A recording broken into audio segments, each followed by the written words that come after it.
Chapter 4 प्राचीन काल में मानसिक उपचार।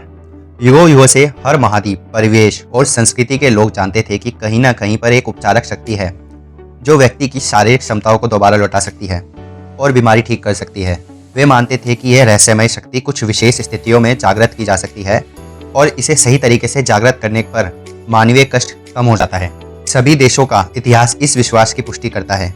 दुनिया के शुरुआती इतिहास में मनुष्य को भले या बुरे के लिए गोपनीय तरीके से प्रभावित करने का ज्ञान, जिसमें बीमारी का उपचार भी शामिल था, पुजारियों और धर्मगुरुओं तक ही सीमित था।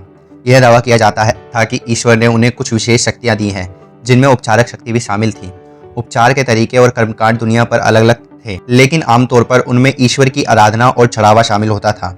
इसके अलावा विभिन्न धार्मिक अनुष्ठान भी किए जाते थे, जैसे हाथ पर हाथ रखना और मंत्र का प्रयोग करना, ताबीजों, जंतर, अंगूठियां, स्मृति चिन्हों और तस्वीरों का प्रयोग भी किया जाता था।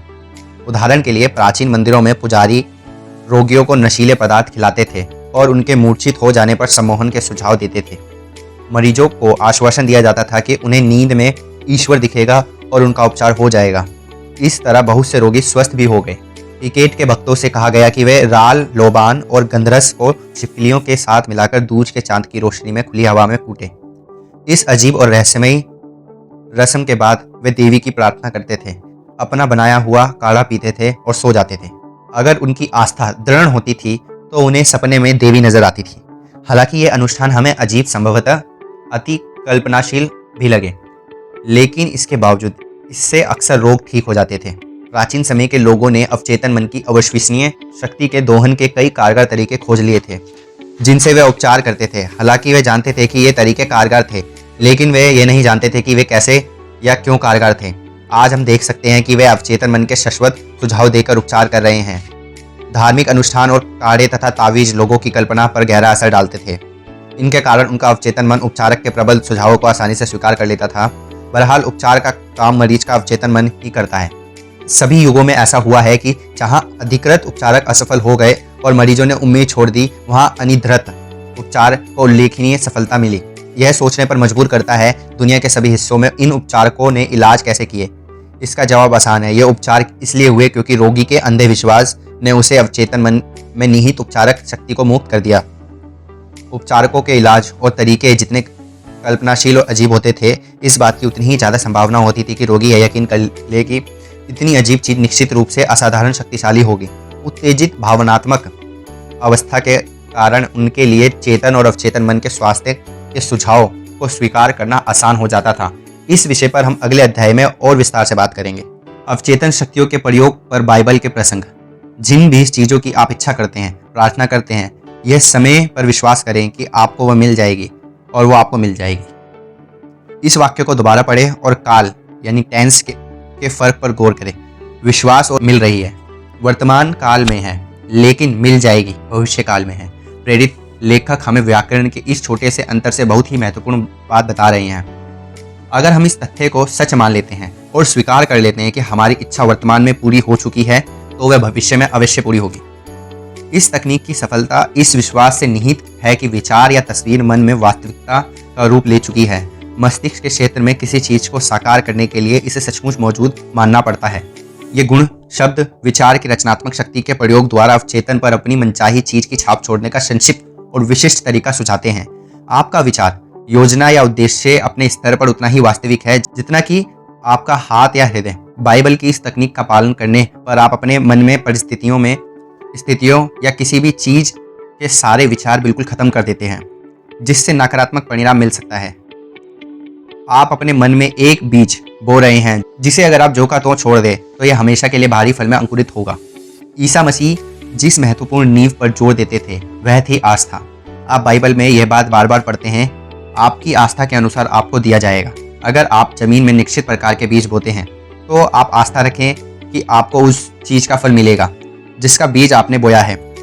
यह बीजों का तरीका है। विकास तथा कृषि के नियमों के आधार पर आप जानते हैं कि आपको बीज का सही फल मिलेगा। बाइबल में जिस आस्था का वर्णन है वह सोचने का एक तरीका है, मानसिक नजरिया है, आंतरिक निश्चय है। आप जानते हैं कि जिस विचार को आप चेतन मन में पूरी तरह स्वीकार कर लेते हैं वह आपके अवचेतन मन में साकार और प्रकट होगा। आस्था एक तरह से उसे सच मानना है। जिसे आपकी तर्क शक्ति और इंद्रियां अस्वीकार करती है।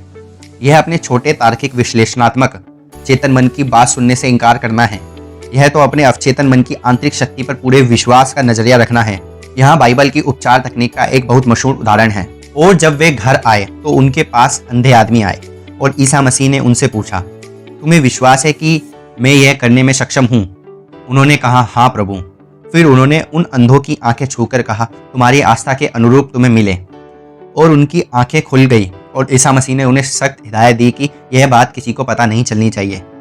तुम्हारी आस्था के अनुरूप तुम्हें मिले, यह कहकर ईसा मसीह अंधे व्यक्तियों के अवचेतन मन से सहयोग मांग रहे थे। उनकी आस्था उनकी सबसे बड़ी उम्मीद थी, उनकी आंतरिक भावना थी, उनका आंतरिक विश्वास था कि कोई चमत्कार होगा और उनकी प्रार्थना का जवाब मिलेगा। और ऐसा ही हुआ। यह उपचार की सनातन तकनीक है जिसका प्रयोग दुनिया भर में सभी उपचारक समूह करते हैं, चाहे वे किसी भी धार्मिक पंथ के हो। यह बात किसी को पता नहीं चलनी चाहिए, यह कहकर ईसा मसीह ठीक हुए रोगियों को प्रेरित कर रहे थे कि वे अपने उपचार के बारे में किसी को ना बताएं। अगर रोगी लोगों को बताते तो अविश्वास करने वाले लोग संदेह करते और अपमानजनक आलोचना करके उन्हें सताते। इससे वे लाभ कम भी हो सकते थे जो ईसा मसीह के हाथ से उन्हें मिलने थे, क्योंकि इससे उनके अवचेतन मन में डर, शंका, तनाव और विचार भर जाते। अधिकार और शक्ति के साथ गंदी आत्माओं को आदेश दिया और वे बाहर आ गई। जब रोगी ईसा मसीह के पास ठीक होने आए तो उनका उपचार उनकी आस्था और ईसा मसीह के अवचेतन मन की उपचारक शक्ति की समझ से हो गया। ईसा मसीह ने जो भी आदेश दिया अंदर से उसे सच माना। वे और मदद मांग रहे लोगों की एक शाश्वत कल्पनावादी मस्तिष्क में थे। ईसा मसीह के अंदरूनी ज्ञान और उपचारक शक्ति के विश्वास ने रोगियों के अवचेतन मन नकारात्मक विनाशक स्वरूप को बदल दिया। आंतरिक मानसिक बदलाव के परिणाम स्वरूप उपचार अपने आप हो गया। उनका आदेश मरीजों के अवचेतन मन से किया गया आग्रह था। साथ ही उन्होंने अधिकार के लिए इसलिए बोला था क्योंकि वे जानते थे कि अवचेतन मन भी प्रतिक्रिया करेगा। अवचेतन मन की प्रतिक्रिया के बारे में जागरूक थे और वह उन्हें इस पर पूरा भरोसा था। दुनिया के विभिन्न धर्मस्थलों में चमत्कार। हर महाद्वीप, हर देश में ऐसे धर्मस्थल हैं जहां रोगियों का उपचार किया जाता है। कुछ दुनिया भर में मशहूर हैं, बाकी का पता सिर्फ आसपास के लोगों को है, चाहे वह मशहूर हो या ना हो। इन धर्मस्थलों पर जो उपचार होता है वह अवचेतन मन की शक्तियों से ही होता है। मैंने जापान के कई मशहूर धर्मस्थलों की यात्रा की है। डाइबुत्सु का धर्मस्थल दुनिया भर में मशहूर है। इसका मुख्य आकर्षण बुद्ध की कांसे की विशाल प्रतिमा है जो 42 फुट ऊंची है। इनमें बुद्ध हाथ बांधे बैठे हैं और उनका सिर गहन चिंता में आनंद की मुद्रा में झुका हुआ है। यहाँ मैंने देखा कि युवा और प्रौढ़ मूर्तियों के पैरों पर चढ़ावा चढ़ा रहे थे। पैसे, फल, चावल और संतरे चढ़ाए जा रहे थे। मोमबत्तियां जलाई जा रही थी, अगरबत्तियां जलाई जा रही थी और मनोतियां की जा रही थी। मैंने एक युवा लड़की की प्रार्थना सुनी जिसने नीचे झुककर 2 संतरे चढ़ाए। वह बुद्ध को अपनी आवाज लौटाने के लिए धन्यवाद दे रही थी। उसकी आवाज चली गई थी, लेकिन धर्मस्थल पर आने के बाद आवाज लौट आई। उसके मन में आस्था थी कि बुद्ध उसकी आवाज लौटा देंगे, बशर्ते वे निश्चित अनुष्ठान करे, उपवास करे और चढ़ावा चढ़ाए। उसकी उम्मीद और विश्वास प्रबल थे। परिणाम यह हुआ कि उसका मस्तिष्क आस्था के बिंदु तक पहुंच गया। उसके अवचेतन मन ने उसके विश्वास पर प्रतिक्रिया करते हुए उसकी आवाज ठीक कर दी थी। कल्पना और अंधे विश्वास की शक्ति इतनी प्रबल है कि इसे नजरअंदाज नहीं किया जा सकता। इसका एक अद्भुत उदाहरण मेरे एक रिश्तेदार का है जो पर्थ, पश्चिमी ऑस्ट्रेलिया में है। उन्हें टीबी हो गई थी और उनके फेफड़े बुरी तरह खराब हो गए थे। उनके बेटे ने अपने पिता की मदद करने का फैसला किया। उसने अपने पिता के घर जाकर बताया कि वह हाल ही में अजीब शक्तियां वाले एक घुमंतु सन्यासी से मिला था। यह सन्यासी यूरोप के एक बहुत मशहूर उपचारक धर्मस्थल पर काफी समय रहने के बाद लौटा था। वहां से वह 2 क्रॉस छोटे टुकड़े को लाने में कामयाब हो गया था। 2 क्रॉस जो एक मध्ययुगीन अंगूठी में जड़ा है और इस अंगूठी का क्रॉस के टुकड़े को छूने भर से सदियों से अनगिनत रोगी ठीक होते जा रहे थे। जब बेटे ने यह सुना तो उसने सन्यासी को अपने पिता की बीमारी के बारे में बताया और उससे अंगूठी उधार मांगी। सन्यासी तैयार हो गया और बेटे ने स्वेच्छा से $500 का सम्मान सन्यासी को भेंट किया। जब बेटे ने अपने पिता को अंगूठी दिखाई तो उन्होंने उसके हाथ से अंगूठी छीन ली। उन्होंने अंगूठी अपने सीने से लगाई, मन ही मन प्रार्थना की और सो गए। सुबह तक वे ठीक हो चुके थे। क्लिनिक से सभी परीक्षणों की रिपोर्ट थी कि टीबी नहीं है। इस तरह चमत्कार हर समय होते हैं। इस चमत्कार के बारे में सबसे महत्वपूर्ण बात यह है कि बेटे की अद्भुत कहानी बिल्कुल मनगढ़ंत थी। सच तो यह था कि उसने फुटपाथ की लकड़ी का एक सामान्य टुकड़ा उठा लिया था और सुनार के यहाँ जाकर पुराने जमाने के डिजाइन वाली एक सोने की अंगूठी में जड़वा लिया था। फिर उसने अपने पिता को यह अंगूठी दे दी थी। जाहिर है आप समझ गए होंगे कि फुटपाथ से उठाए उस लकड़ी के टुकड़े से पिता का उपचार नहीं हुआ था। नहीं, उपचार तो पिता की कल्पना शक्ति के कारण हुआ था, जो प्रबलता से बढ़ गई थी। इसके साथ ही पूर्ण उपचार की विश्वास भरी उम्मीद भी थी। कल्पना शक्ति आस्था और व्यक्तिपरक भावना के साथ मिल गई है और इन दोनों को मेल से उसके अवचेतन मन की शक्ति ने उपचार कर दिया है। पिता को भी कभी पता नहीं चला कि उनके साथ ये चाल चली गई थी। अगर उन्हें यह बात पता चल जाती तो हो सकता है उन्हें वह बीमारी दोबारा हो जाती। बहरहाल उनकी टीबी कभी नहीं लौटी। वे टीबी से हमेशा हमेशा के लिए मुक्त हो गए और 15 साल बाद 89 साल की उम्र में अन्य कारणों से मरे। शाश्वत उपचारक सिद्धांत। यह एक मान्य तथ्य है कि उपचार की सभी पद्धतियां बहुत आश्चर्यजनक उपचार कर सकती है। आप इस निष्कर्ष पर पहुंचेंगे कि यह किसी आंतरिक घटक और प्रक्रिया के कारण होगा जो सब में समान हो। सचमुच ऐसा ही है। उपचार का घटक अवचेतन मन है और उपचार की प्रक्रिया आस्था। इन आधारभूत सच्चाइयों के बारे में गहराई से सोचें। आपके मानसिक कार्यों का विभाजन करके एक कार्य चेतन मन को और दूसरे कार्य अवचेतन मन को सौंपा गया है। आपका अवचेतन मन सुझावों की शक्ति को हमेशा पालन करता है। आपका शरीर के सभी कार्यों, स्थितियों और अनुभूतियों पर आपके अवचेतन मन का पूरा नियंत्रण होता है। आप पक्के तौर पर जानते हैं कि सुझाव से सम्मोहित व्यक्तियों में किसी भी बीमारी के लक्षण पैदा किए जा सकते हैं। उदाहरण के लिए, सम्मोहित अवस्था में दिए गए सुझाव की प्रकृति के अनुसार व्यक्ति को बुखार हो सकता है, उसका चेहरा लाल हो सकता है या उसे सर्दी हो सकती है। आप व्यक्ति को सुझाव दे सकते हैं कि उसे लकवा मार गया है और वह चल नहीं सकता, और ऐसा ही होगा। आप सम्मोहित व्यक्ति की नाक के नीचे ठंडे पानी का एक कप रखकर उसे बता सकते हैं कि इसमें नस्वार भरी है, इसे सूंघो। वह बुरी तरह से बार बार छींकने लगेगा। आपको क्या लगता है, छींक किस कारण से आई, पानी के कारण या सुझाव के कारण? अगर कोई आपको बताता है कि उसे घास से एलर्जी है, तो आप सम्मोहित अवस्था में उसकी नाक के सामने कोई कागज या फूल या खाली हिला सककर उसे कह सकते हैं कि यह घास है। उसमें एलर्जी के सामान्य लक्षण प्रकट हो जाएंगे। इससे हमें पता चलता है कि शारीरिक लक्षण अवचेतन मन के कारण पैदा हुए थे। इन लक्षणों का इलाज भी अवचेतन मन में ही होता है। विभिन्न चिकित्सा पद्धतियों जैसे ऑस्टियोपैथी, कायरोप्रैक्टिस, ची क्वांग, एक्यूपंक्चर और नेचुरोपैथी उल्लेखनीय उपचार का दावा करती हैं। यही दावा दुनिया भर के विभिन्न धर्मों के अनुष्ठान कर्मकांड करते हैं। यह स्पष्ट है कि ये सभी उपचार अवचेतन मन द्वारा किए जाते हैं, जो एकमात्र उपचारक है। ध्यान दें कि अवचेतन मन आपकी उंगलियों के घाव को किस तरह भरता है। यह जानता है कि इसे कैसे करना है। डॉक्टर घाव पर पट्टी बांधकर कहता है प्रकृति से इसे ठीक कर देगी, लेकिन प्रकृति और कुछ नहीं बल्कि प्राकृतिक नियम का दूसरा नाम, जो अवचेतन मन का नियम है। आत्मरक्षा की सहज भावना प्रकृति का पहला नियम है और आत्मरक्षा अवचेतन मन का सबसे प्रमुख काम है। आपकी सबसे प्रबल सहज भावना सबसे सशक्त आत्म सुझाव है। बहुत अलग सिद्धांत। विभिन्न धार्मिक पंथों और प्रार्थना उपचारों समूहों के उपचार के कई अलग अलग सिद्धांत दिए गए हैं। बहुत से लोग यह दावा करते हैं कि उनका सिद्धांत ही सही है क्योंकि उनके तरीके से अच्छे परिणाम मिलते हैं। जैसा हम इस अध्याय में पढ़ चुके हैं, यह सही नहीं हो सकता। जैसा आप जानते हैं, उपचार के बहुत से तरीके हैं। फ्रेज एंटर मेस्पर एक ऑस्ट्रियन चिकित्सक थे 1734 से 1815 तक के बीच में, जो पेरिस के इलाज में थे। उन्होंने पाया कि बीमार के शरीर पर चुंबक लगाकर उसे चमत्कारी तरीके से ठीक कर सकते हैं। उन्होंने कांच पर कोई धातु के टुकड़ों को भी इलाज करके देखा। बाद में उन्होंने इन वस्तुओं का प्रयोग छोड़ दिया और रोगी के शरीर पर हाथ फेरकर इलाज करने लगे। उनका दावा था कि उनके उपचार का असली स्रोत प्राणी चुंबकीयता, एनिमल मैग्नेटिज्म था। उनका सिद्धांत था कि उपचारक के हाथ से रहस्यमय चुंबकीय ऊर्जा प्रवाहित होकर रोगी के शरीर में पहुंच जाती हैं। मेस्पर ने उपचार के इस तरीके को मेस्मेरिज्म नाम दिया। आज हम इस सम्मोहन के नाम से जानते हैं। मेस्मरम की सफलता के जलने वाले दूसरे डॉक्टरों का दावा था कि सिर्फ सुझाव देकर ही उन्होंने अपने सभी उपचार किए थे। बहरहाल जब दबाव देकर पूछा गया तो डॉक्टर को मानना पड़ा कि वे नहीं जानते थे कि सुझाव की शक्ति से इतना अद्भुत परिणाम कैसे मिले। ये सभी समूह मनोविश्लेषक, मनोवैज्ञानिक, ऑस्टियोपैथिस्ट, कायरोप्रैक्टर्स, उपचारक और इस तरह के धार्मिक समूह एक ही शाश्वत सिद्धांत का प्रयोग कर रहे हैं जो अवचेतन मन में मौजूद है। हर व्यक्ति यह दावा कर सकता है कि उपचार उनके सिद्धांत के कारण हुआ है, लेकिन सच्चाई कोसों दूर है। सभी प्रकार के उपचार की प्रक्रिया एक निश्चित सकारात्मक मानसिक नजरिया है, एक अंदरूनी नजरिया या सोचने का तरीका है जिसे आस्था कहा जा सकता है। उपचार विश्वासपूर्ण उम्मीद के कारण होता है जो अवचेतन मन को शाश्वत सुझाव देती है। इसी से उपचारक शक्ति मुक्त होती है। एक व्यक्ति जिस तरीके से ठीक होता है, दूसरा भी उसी तरीके से ठीक होता है।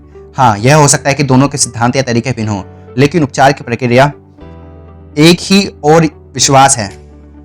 सिर्फ एक ही उपचारक शक्ति है, आपका अवचेतन मन।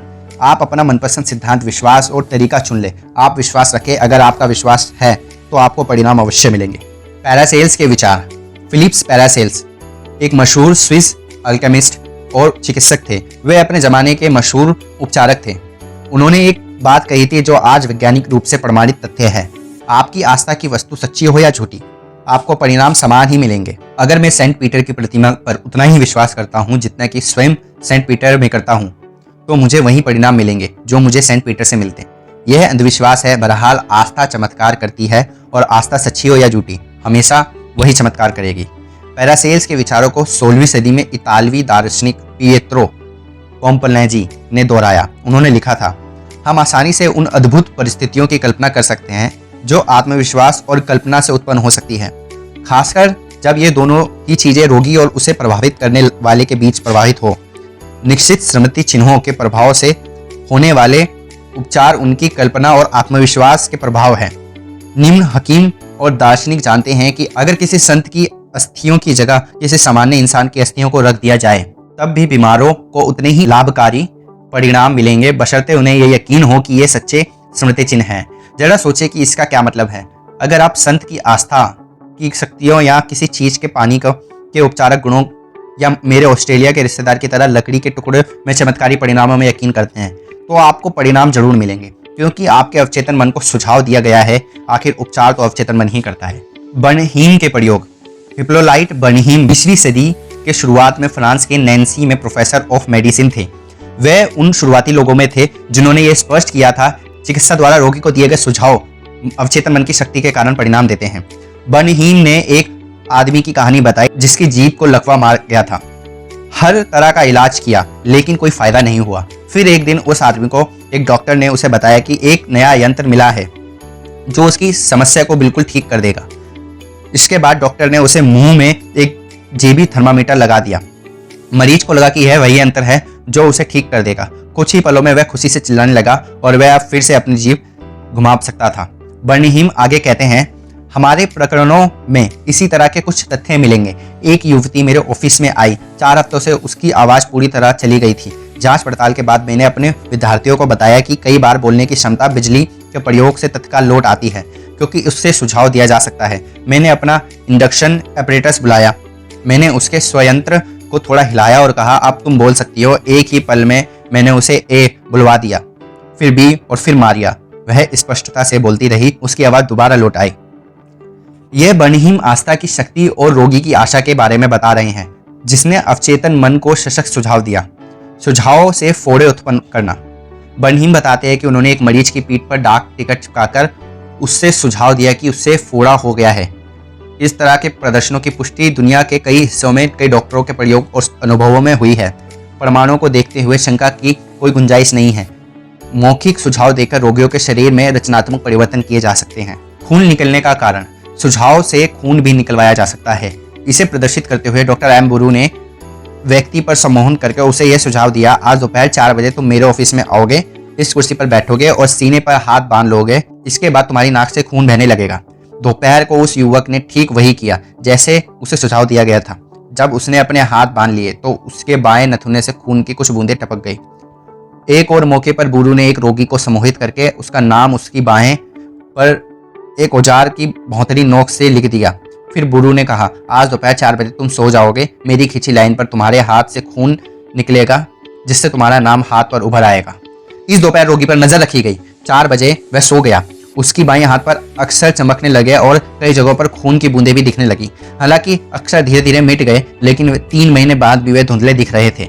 ये तथ्य पहले बताई गई 2 आधारभूत मान्यताओं को सही साबित करते हैं। अवचेतन मन हमेशा सुझावों की शक्ति का पालन करता है और शरीर के कार्यों, अनुभूतियों और स्थितियों का पूर्ण नियंत्रण करता है। पूर्व बताए गए सभी उदाहरण बताते हैं कि नाटकीय तरीके से दिए गए सुझाव बहुत असामान्य स्थितियों को प्रेरित कर सकते हैं। ये इस बात का सबूत है कि व्यक्ति अपने दिल में जैसा सोचता है वह वैसा ही बन जाता है। याद रखने लायक विचार। नंबर 1, खुद को बार बार याद दिलाएं कि उपचारक शक्ति आपके अवचेतन मन में है। नंबर 2, जान ले कि आस्था जमीन में बोए बीज की तरह है। यह अपनी तरह के फल देती है। अपने मन में विचार का बीज बोले, इसे उम्मीद का पानी और खाद दे, वास्तविकता में बदल जाएगी। नंबर 3, किसी पुस्तक, नए आविष्कार या नाटक का विचार आपके मस्तिष्क में हकीकत है, इसलिए आप इस बात पर यकीन कर सकते हैं कि यह इस समय आपके पास है। आप अपने विचार, योजना का आविष्कार की वास्तविकता पर यकीन करें। जब आप ऐसा करेंगे तो यह प्रकट हो जाएंगे। नंबर 4, किसी और के लिए प्रार्थना करते समय यह जान ले कि पूर्णता, सुंदरता और आदर्श का आपका आंतरिक ज्ञान किसी दूसरे के अवचेतन मन के नकारात्मक स्वरूप को बदल सकता है तथा अद्भुत परिणाम दे सकता है। नंबर 5, आप विभिन्न धर्मस्थलों पर जिन चमत्कारी उपचारों के बारे में सुनते हैं वे कल्पना शक्ति और अंधी आस्था के कारण होते हैं जो अवचेतन मन पर कार्य करके उपचारक शक्ति को मुक्त कर देते हैं। नंबर 6, सारे रोग मस्तिष्क में पैदा होते हैं। कोई भी चीज शरीर पर तब तक प्रकट नहीं होती जब तक कि वह उसके अनुरूप मानसिक संरचना ना हो। नंबर 7, सम्मोहन के सुझाव में लगभग हर रोग के लक्षण उत्पन्न किए जा सकते हैं। इससे पता चलता है कि आपके विचार कितने शक्तिशाली हैं। नंबर 8, उपचार की सिर्फ एक ही प्रक्रिया और वह आस्था है। सिर्फ एक ही उपचारक शक्ति है, वह है आपका अवचेतन मन। नंबर 9, चाहे आपकी आस्था की वस्तु सच्ची हो या झूठी, आपको परिणाम मिलेंगे। आपका अवचेतन मन आपके मस्तिष्क के विचार पर प्रतिक्रिया करता है। आस्था को अपने मस्तिष्क के विचार के रूप में देखें, इतना ही काफी है। ये चैप्टर यहाँ पर खत्म हो गया। अब हम मिलते हैं अगली वीडियो में अगले चैप्टर में।